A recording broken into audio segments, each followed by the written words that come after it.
welcome. You're watching Beat Diabetes Myths and Facts. The COVID-19 pandemic has had a positive and negative impact on different aspects of our lifestyle and behavior. Negative lifestyle behaviors are associated with an increased risk of adverse outcomes from COVID-19. Now, while dealing with COVID, we've overlooked the fact that people's lifestyles have also been severely disrupted. Many people have become physically inactive, developed irregular eating patterns, which has led to an unhealthier lifestyle and an aggravation of lifestyle-related diseases.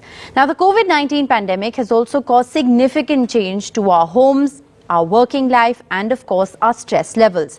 A multi-sectoral approach promoting healthier diets and increasing physical activity can help in slowing down the diabetes epidemic as well as heart diseases. Beat Diabetes Myths and Facts will impact and help a large number of people to prevent and control metabolic disorders. Today we have with us experts to share with you advice that you need on leading a healthier life. Joining us on the show, Dr. Ranjana Deshmukh, MD Consultant Physician, Dr. Hedgewar Hospitals, Aurangabad. We have Dr. Vedavati Purandare, MD Physician and Diabetologist, Chelaram Hospital, Diabetes Care and Multi-Speciality, Pune.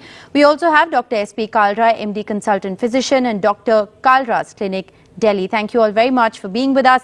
Dr. Deshmukh, we're observing that there is an increase in the new onset of hyperglycemia lasting months after recovering from COVID-19 infection. What are the reasons for this? Which type of diabetes is COVID-inducing in patients? Is it temporary and can it be reversed?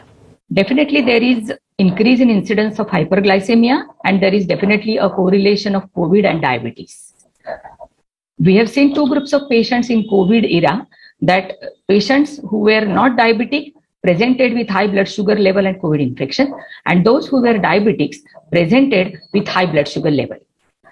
Attachment of virus to S2 receptor in the lung and leading to respiratory failure was the mechanism, and same is true with extrapulmonary expression leading to increase in blood sugar level or acute diabetes. There were two theories we can say, that person may have beta cell destruction and person may get a insulin resistance, likewise as a type 2 diabetes. Many studies have shown that there were different mechanisms by which this rise in blood sugar occurs.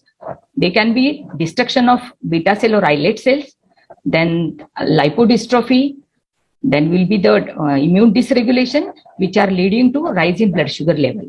And the treatment of COVID, that is steroid, because of that also inadvertent use of steroids leading to rise in blood sugar level. So we have to control the blood sugar level according to the blood sugar levels. All right. Dr. Purandare, if I can come to you at the moment, post-COVID, the work from home culture is causing more and more people, to go into a sedentary kind of a lifestyle where you eat more, you exercise less. What are the ramifications of this on diabetes management? Yes, this is very important question, and we have seen that in this COVID era and lockdown situations, many people are working from home. When they are at home, they have access to a lot of food items, and if they eat more calories, more carbohydrates, they will gain more fat, which would lead to weight gain, and this fat gain will reduce insulin effect in the body, causing increase in the blood glucose levels.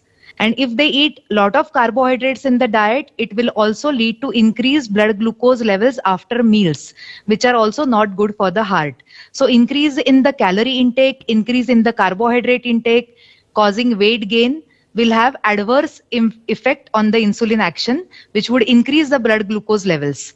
Second thing is, we all know that exercise is the best natural way to control glucose levels.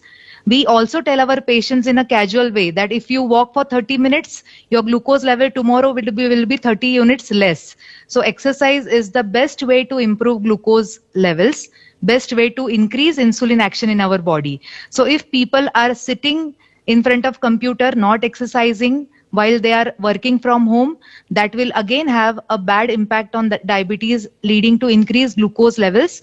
And usually when the exercise is less, the liver in the body will produce more glucose in the night hours, which would increase fasting blood glucose levels also. We all know that lifestyle is the pillar of diabetes management, in which healthy diet, where a person eats a balanced, low calorie, controlled carbohydrate diet. Second thing is make sure that person is eating a good amount of proteins and fibers in association with complex carbohydrates or healthy carbohydrates. So diet plays important role. We have to take care of diet while we are working from home. It could be diabetes, definitely. Even if we are not diabetic, we have pre-diabetes, which is borderline case. We have to make sure that diet is followed well. So healthy diet, regular exercise, and controlling glucose levels by measuring glucose levels on the glucometer is very important when you are working from home. All right, important points being made there. Dr. Kalra, we all know that COVID-19 can worsen the condition of patients with pre-existing heart disease. Can a COVID-19 reinfection cause heart failure in healthy persons as well? COVID-19 is a lung disease, but heart can also be suffer with that. Virus can damage the lungs, heart and brain, which increases the risk of long-term health problems. Studies have shown that up to 1 in 5 patients with this illness end up with heart damage. A patient has silent heart disease, though he is asymptomatic and he doesn't know. When we examine this patient, he has got markedly increased heart rate, probably might have developed myocarditis. When we see the test, his ESR is elevated, increased C-reactive protein, increased ferritin and leukin. So this patient has got increased heart rate or even sometimes decreased heart rate, may have developed myocarditis, heart failure and even death. Dr. Deshmukh, the other crucial question is about pregnancy. Now, this is a very rare and a very crucial phase in a woman's life. So, it is understandable that a woman may get scared and worried if she discovers at this time that she has gestational diabetes. Is it a serious condition? How can it be managed? Gestational diabetes is abnormal carbohydrate intolerance that begins or first time recognized during pregnancy. Those girls who are having high BMI, family history of diabetes to first degree relatives, and GDM in last pregnancy are very prone for getting diabetes. Now, the tests which are done for screening are OGTT, fasting post-meal blood sugar, and HbA1c. The screening is done at the first antenatal visit and 24 to 28 weeks. Now, coming to the management of gestational diabetes, it starts from preconception. So, pre-pregnancy counseling is very important so that a girl should keep her weight, her diet, and her blood sugar under control prior to conception. Then comes the role of self-monitoring of blood sugar and keeping the chart of blood sugar level and the treatment. Then, why it is important to have tight control or blood sugar control and GDM to avoid the maternal and fetal complication. Treatment includes non-pharmacological treatment, that is medical nutritional therapy with 35 to 40% reduction of carbohydrate intake of total calories, and exercise which is permitted. And the drug of choice, if required for the treatment of gestational diabetes, is the insulin. Dr. Purandare, just taking off from that, can a woman with pre-existing diabetes plan for pregnancy, and what steps need to be taken to ensure that it is indeed safe and adverse event-free pregnancy? And is a woman with diabetes more prone perhaps to develop gestational diabetes? A very important question, Rushika. Yes, absolutely. A woman who has diabetes can conceive, can be pregnant, can deliver a healthy baby. But we have to make sure that there is some checklist before patient conceives. So first, very important thing, if is a woman planning pregnancy, she has to meet a doctor and she has to plan pregnancy electively. Why electively? Because it is always good to have good glucose control before she plans pregnancy. If glucose levels are high, then the baby can have some congenital anomalies. So elective planning of pregnancy after consultation of her diabetes doctor. Then making sure that glucose levels are controlled. We do a test called as glycosylated hemoglobin, which tells us about glucose control of past 3 months. If it is around 6.5% and then the girl plans pregnancy, then it is always good because it will have good impact on the fetus. Third thing is we have to tell the woman that after she conceives, her glucose control has to be aggressive, not as a non-pregnant status, because glucose control, if not good, if our glucose levels are high, it has adverse effect on the baby. So first is plan the pregnancy after consultation of doctor. Second is A1C around 6.5%. Third is make sure that medicines which are safe for the baby are only prescribed to her. And then eye checkup is important, because it is said that a woman who has diabetic retinopathy, that is affection of retina of the eyes, she has to make sure that she checks her eyes. Then some immunizations are essential.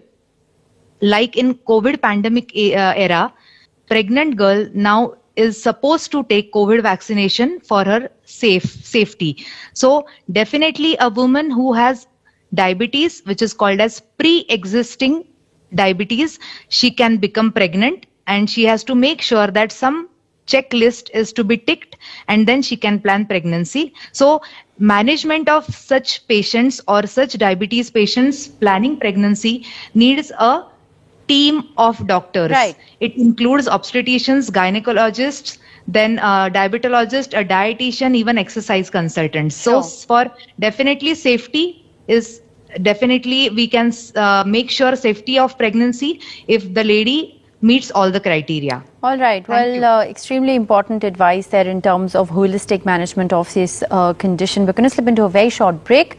We'll be back with more on the other side. Stay with us.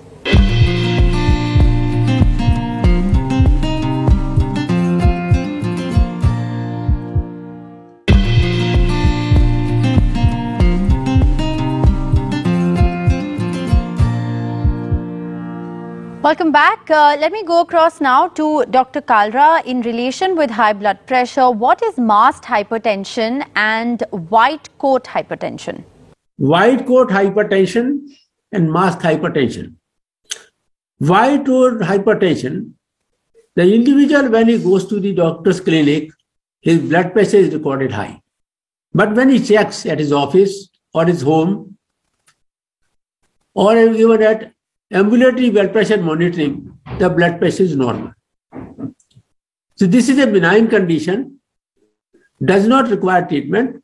Only thing is appropriate change in behavior, he becomes all right. But the other situation is just reverse, the masked hypertension. His blood pressure in the doctor's clinic is normal, but in office or his residence, it is in the residence it is high. Ambulatory BP monitoring also recorded high. Now, this type of thing is seen in about 10% of patients. They may even miss the diagnosis of hypertension and may start treatment themselves. That is the reason this checking is very essential. They should be assessed regularly because there is a risk to develop eventually complications of hypertension. Dr. Deshmukh, no matter what type of diabetes you have, it can lead to excess sugar in the blood. Too much sugar in the blood can lead to other serious health problems as well. How does this excess sugar in the blood cause damage to the body, and why is it essential to control this? High blood sugar is definitely affect our body. As diabetes is a vascular disease, it will affect the blood vessels, which these blood vessels will supply to important organs, and if the vessels are damaged, then that organ is getting at fault. So the organ damage which occurs mainly of brain, then heart, kidneys, food, and our eyes. So diabetic retinopathy, diabetic nephropathy, diabetic neuropathy, then coronary artery disease, and stroke or paralysis. These are the most common complications which occur if blood sugars are not under control. Then same is occurrence of foot ulcers, and even at times amputation has to be done. So regular follow-up with physician, diabetologist is important, and to avoid the complication, remember A, B, C, D, E and F. A for A1C, B for blood pressure, C for cholesterol, D for drugs and diet, E for exercise and examination of eye, F for regular follow-up and food care. If you follow all these things properly and control your blood sugar, you will definitely postpone or prevent the complications. Let me also bring in Dr. Purandare into the conversation. Doctor, diabetes in women can cause a lot of complications. Does menopause increase the risk of diabetes, and do hormonal changes in this phase make women more prone to diabetes?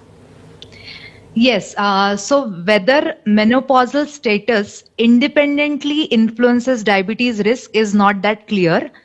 We all know that menopause is a natural process wherein there is decline in the female hormones in the body and there is end of menstrual cycle. So menopausal status, there are studies which have done to see the effect of menopause and the diabetes risk. A big study called as Diabetes Prevention Program, and it showed that there is no direct association of menopause to diabetes risk. But we all know that in menopause, the body composition in the females, it changes. So there is excess fat accumulation in the body. So a lady who has menopause and with family history of diabetes has to make sure that she has to regularly follow lifestyle changes in the form of healthy diet, eating balanced low calorie diet, regularly exercising, so that her basal metabolic rate increases. Basal metabolic rate is the capacity to burn calories at rest. So if the lady in the perimenopausal age exercises more, she can definitely prevent diabetes. And that too in our country, Indians are more prone for diabetes. So in such cases, though there is no direct association of menopause with diabetes risk, but the changes in the body composition during menopausal phase may adversely affect the glucose metabolism in the ladies. So they have to control the weight and do exercise. And hence they can definitely prevent diabetes.